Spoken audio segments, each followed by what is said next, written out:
In the early hours of April 15, 1912, the world witnessed one of the most infamous maritime disasters in history, the sinking of the RMS Titanic.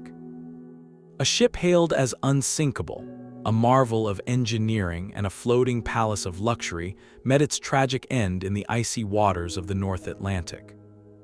Over 1,500 lives were lost, and the event became a defining moment of the 20th century, shaping maritime safety forever. Today, we journey back to that fateful night, exploring the Titanic's creation, its ill-fated voyage, and the human stories behind the tragedy. The Titanic was conceived during an era of fierce competition between shipping lines. The White Star Line, determined to outshine its rival Cunard, envisioned a trio of massive liners: the Olympic, Britannic, and Titanic. These ships would not be the fastest, but they would be the most luxurious and technologically advanced. Construction began in 1909 at the Harland and Wolff shipyard in Belfast, Ireland. The Titanic was a giant of her time, 882 feet long, 92 feet wide, and weighing over 46,000 tons. She boasted cutting-edge safety features, including watertight compartments and remotely operated doors. Many believed these innovations made her practically unsinkable. Inside, the Titanic was a floating palace. First-class passengers enjoyed opulent suites, a grand staircase, fine dining rooms, and even a swimming pool, amenities unheard of at sea. Second-class accommodations rivaled first-class on other ships, while third-class passengers traveled in relative comfort compared to the harsh conditions of earlier immigrant voyages. By April 1912, the Titanic was ready for her maiden voyage, a journey that would begin in Southampton, England, and end in New York City. On April 10, 1912, the Titanic departed Southampton under clear skies. On board were some of the wealthiest individuals of the era, including industrialist John Jacob Astor IV, Macy's co-owner Isidore Straus, and socialite Molly Brown. Alongside them were hundreds of immigrants seeking a new life in America. The ship made stops at Cherbourg, France, and Queenstown, Ireland, before heading into the open Atlantic. Spirits were high. The Titanic was the largest moving object ever built, and her passengers marveled at her size and elegance. Captain Edward Smith, a seasoned mariner nearing retirement, commanded the vessel. He was confident in the ship's capabilities. But beneath the optimism lay a series of decisions that would prove fatal. The Titanic carried only 20 lifeboats, enough for about half the people on board.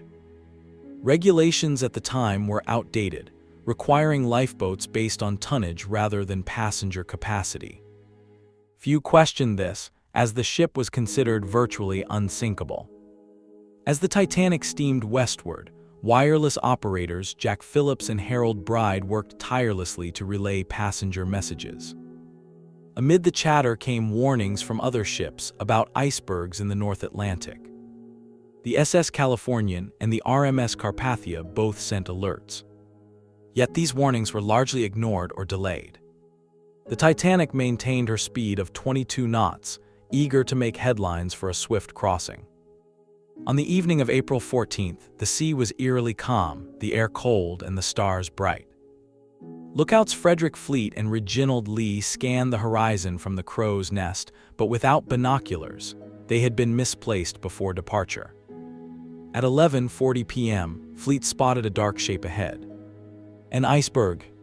Fleet rang the bell 3 times and phoned the bridge. Iceberg right ahead. First Officer William Murdoch ordered the ship to turn hard to port and reverse the engines. The Titanic swerved, but it was too late. The iceberg scraped along the starboard side, tearing open the hull below the waterline. 6 compartments were breached, 2 more than the ship could survive. Captain Smith and designer Thomas Andrews assessed the damage. The verdict was grim. The Titanic would sink within 2 hours. Panic began to spread, though many passengers initially refused to believe the ship was doomed. After all, the Titanic was unsinkable, or so they thought. At 12:15 a.m., distress rockets lit up the sky, and wireless operators sent out the now famous call. CQD SOS. Nearby ships received the message, but most were too far away. The Carpathia, 58 miles distant, turned toward the Titanic at full speed. The Californian, just 10 miles away, failed to respond. Its radio operator had gone off duty. Meanwhile, lifeboats were being lowered, but confusion reigned. Many officers believed the ship would stay afloat long enough for rescue, so boats left half empty. First-class passengers were prioritized, while hundreds in third class struggled to reach the boat deck through locked gates and confusing corridors. Heroic acts unfolded amid the chaos. Isidore and Ida Strauss refused to be separated, choosing to die together. Bandmaster Wallace Hartley and his orchestra played music to calm the crowd, their final tune remembered as "Nearer, My God, to Thee." Molly Brown urged crewmen to row harder, earning her the nickname the unsinkable Molly Brown. By 2:20 a.m., the Titanic's lights flickered and went out. The great ship broke apart and slipped beneath the waves, leaving over 1,500 souls in the freezing water. Only 705 survived. The Carpathia arrived around 4 a.m., rescuing those in lifeboats. The world awoke to shocking headlines. The Titanic had sunk.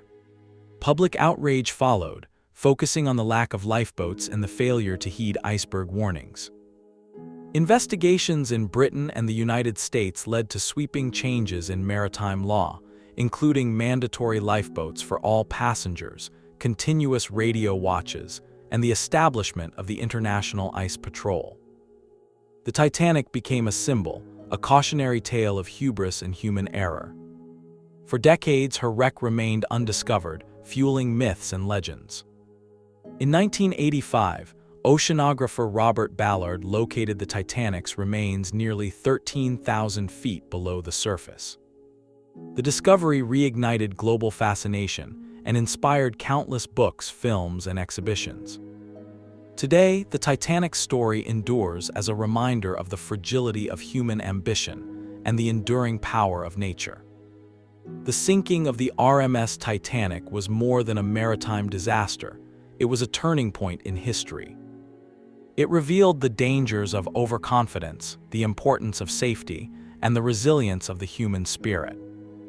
More than a century later, the Titanic still speaks to us, not just as a tragedy but as a lesson. Even the greatest achievements can be undone by the smallest oversight. Thank you for joining us on this journey through history. If you enjoyed this documentary, don't forget to like, share, and subscribe for more stories that shaped our world. Thanks for watching. If you learned anything, or if I at least entertained you today, please consider hitting the like button and subscribing.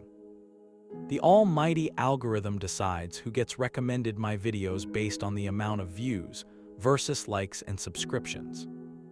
I wish I didn't have to ask, but please do consider pressing like and subscribe.